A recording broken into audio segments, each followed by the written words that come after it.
প্রিয় কৃষক ভাইরা, কেমন আছেন সবাই? গত সপ্তাহে মাজরা পোকার ডিম দমন নিয়ে আমি কিন্তু আপনাদের একটি ভিডিও দিয়েছিলাম। সেই ভিডিওটিতে মাজরা পোকা যেখানে ডিম পেড়েছিল সেখানে কিন্তু আমি একটা কাঠি পুঁতে রেখেছিলাম।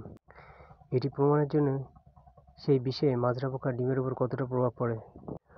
তো আপনারা দেখতেই পাচ্ছেন মাজরা পোকার ডিমটি কিন্তু একদম শুকিয়ে গেছে, অর্থাৎ ডিমগুলো কিন্তু দেখেন সব নষ্ট হয়ে গেছে।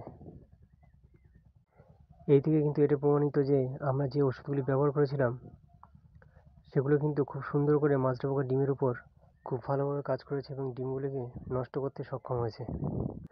আমার কথা মতো এই বীজগুলি যারা প্রয়োগ করেছিলেন, আশা করি আপনারাও আমার মতো এমন সুন্দর রেজাল্ট পেয়েছেন। আর এখনো পর্যন্ত এই বীজগুলি যারা প্রয়োগ করেননি তারা কিন্তু প্রয়োগ করে এর রেজাল্ট দেখতে পারেন। ভিডিওটির লিঙ্ক ডেসক্রিপশন বক্সে দেওয়া থাকবে, আপনারা চাইলে ভিডিওটি দেখে নিতে পারেন।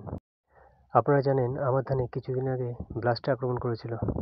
এই কারণে 45 দিন বয়সে ধানের যে দ্বিতীয় ভিটামিন স্প্রে সেটা কিন্তু আমি দিতে পারিনি। কারণ ধান গাছে যদি ব্লাস্ট আক্রমণ করে তখন কিন্তু সার, ভিটামিন এগুলো সম্পূর্ণ দেওয়া বন্ধ করে দিতে হয়। ব্লাস্ট আক্রমণ করার পরেও যদি আপনারা রাসায়নিক সার অথবা ভিটামিন স্প্রে করেন তো এই রোগটি কিন্তু দ্রুত আপনার সারা জমিতে ছড়িয়ে পড়বে। ব্লাস্ট আক্রমণ প্রাথমিক পর্যায়ে আমি সঠিকভাবে সমাধান করতে পেরেছিলাম বলে দেখেন আমার জমিতে কিন্তু ব্লাস্টার আক্রমণ করতে পারেনি। আক্রমণ কিন্তু ওখানেই থেমে গেছে। এই কারণে ধানের দ্বিতীয় যে ভিটামিন স্প্রে সেটা কিন্তু আমি 5 দিন পেছনে নিয়ে গেছি। এই স্প্রে 2-5 দিন যদি আগে পরে হয় তেমন কোনো সমস্যা হয় না। দেখেন ধান গাছগুলো কত সুস্থ সবল, আর কি সুন্দর তার রং। মাঝে যে দেখেন হাঁটাচলার জন্য যে রেখাগুলো ছিল সেগুলো কিন্তু ধীরে ধীরে বন্ধ হয়ে আসছে। আশা করি আর 7 দিন পরে এগুলি সম্পূর্ণ বন্ধ হয়ে যাবে। এই 50 দিন বয়সে ধান গাছগুলো কিন্তু দেখেন অনেক লম্বা হয়ে গেছে। ধানের যদি ভিতরে আমি নামি এগুলো কিন্তু আমার কোমর ছাড়িয়েও উপরে উঠে গেছে। তো ধানের 45 থেকে 50তম দিনে ছত্রাকনাশক হিসাবে আমরা যেটি ব্যবহার করব সেটি হলো সিনজেনাটা কোম্পানির জ্যাজ। এই জ্যাজের যে উপাদান সেটি কিন্তু শুধুমাত্র ম্যানকোজেব।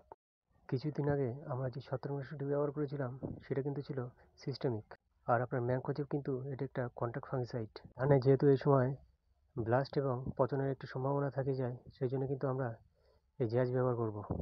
এটি আপনারা রাসায়নিক সারের সাথে মিশিয়েও প্রয়োগ করতে পারেন। এটি গাছের গোড়া পচন রোধে খুব সুন্দর কাজ করে। আমি অনেক বছর ধরে এটি ব্যবহার করে আসছি। এই জ্যাজ আপনারা ব্যবহার করবেন পার লিটারে 2 গ্রাম হারে। আর এর সঙ্গে যে ভিটামিনটি ব্যবহার করব সেটি হলো ফ্লোরা।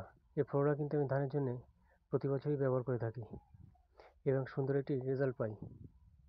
ধানের জন্য আপনার এই ফ্লোরা ব্যবহার করবেন প্রতি লিটার জলের জন্য 3 মিলি এবং সবজির জন্য ব্যবহার করবেন প্রতি লিটার জলে 2 মিলি। এবার এই দুটিকে আপনারা আলাদা আলাদা পাত্রে ঢেলে নিয়ে তারপর কিন্তু লাঠি দিয়ে ভালো করে মিশিয়ে নেবেন জলের সাথে। আর এই ম্যানকোজেব যে ছত্রাকনাশক এটা কিন্তু জলের সাথে খুব তাড়াতাড়ি গুলতে চায় না। এই জন্য আপনারা পারলে এই ম্যানকোজেবটা কিছুক্ষণ আগে জলের সাথে গুলে রাখবেন। এবার মেশিনে ঢেলে আপনারা ধান গাছগুলো খুব সুন্দর করে ভিজিয়ে ভিজিয়ে স্প্রে করে দিয়ে চলে যাবেন। আর আশেপাশে কিন্তু শোনা যাচ্ছে যে তাদের জমিতে ব্লাস্টে কিন্তু আক্রমণ করেছে কম বেশি। এই জন্য আমি কিন্তু একটু ভয়ে ভয়ে আছি যে ভিটামিন স্প্রে করার পর আবার যদি ব্লাস্টে আক্রমণ করে। এই কারণে ভিটামিনের সাথে কিন্তু আমি একটি ছত্রাকনাশক ব্যবহার করে নিয়েছি। ব্লাস্টের যে জীবাণু সেটা কিন্তু বাতাসের মাধ্যমে এক জায়গা থেকে আরেক জায়গায় প্রবাহিত হয়। আর ম্যানকোজেব যেহেতু স্পর্শজনিত ছত্রাকনাশক, অর্থাৎ ব্লাস্টের যে স্পোর সেগুলো উড়ে উড়ে যদি আমার ধান গাছে এসে পড়ে তবে কিন্তু ম্যানকোজেব এগুলিকে সঙ্গে সঙ্গে নষ্ট করে ফেলবে। আর মাছরা কিন্তু আবার টুকটাক চলে এসছে। আর আমি ধানে যে কীটনাশক স্প্রে করেছিলাম সেটার মেয়াদও কিন্তু 1 সপ্তাহ পার হয়ে গেছে। এই কারণে এই সময় কিন্তু আমি আর বেশি দেরি করব না। আমি দ্রুতই 2-1 দিনের ভিতর আবার কীটনাশক প্রয়োগ করে দেবো। কারণ আমাদের যে গোছগুলি হয়েছে সেগুলো কিন্তু একটাও এখন নষ্ট হতে দেওয়া যাবে না। কারণ একটি করে কাঠি নষ্ট হওয়া মানে ফলনে কমে যাওয়া। এই কারণে লোকে যা বলে বলুক, আমাদের কিন্তু আমাদের ধান বাঁচিয়ে রাখতে হবে। ইতিমধ্যে কিন্তু মাজরা পোকা অনেক জায়গায় আক্রমণ করে দিয়েছে এবং অনেক ধান কিন্তু নষ্ট হয়ে গেছে। আমার পাশের গ্রাম থেকে ইতিমধ্যে অনেকজন কিন্তু এসে আমার কাছ থেকে ওষুধের যে সাজেশন এটা কিন্তু নিয়ে গেছে। কারণ এখানে যে ওষুধ কোম্পানিগুলো আছে বা দোকানগুলো আছে সেখানে গেলে কিন্তু তারা ইচ্ছামতো ওষুধ দিয়ে দেয়। আর অনেকেই কিন্তু এখনো বোঝে না যে কোন রোগে কোন ওষুধটি প্রয়োগ করতে হবে। তারাও তাদের ধান ভালো রাখার জন্য ইচ্ছামতো যে ওষুধগুলো দেয় সেগুলো নিয়ে কিন্তু চলে আসে। আর 4-5টা ওষুধ একসঙ্গে মিশায় তারা কিন্তু গাছে স্প্রে করে, কিন্তু ওষুধের কার্যকারিতাগুলো সম্পূর্ণ নষ্ট হয়ে যায়, কোনো কাজই হয় না। কারণে আপনারা যে কোনো ছত্রনাশক হোক অথবা কীটনাশক, দুটির বেশি কখনোই একসাথে মেশাবেন না।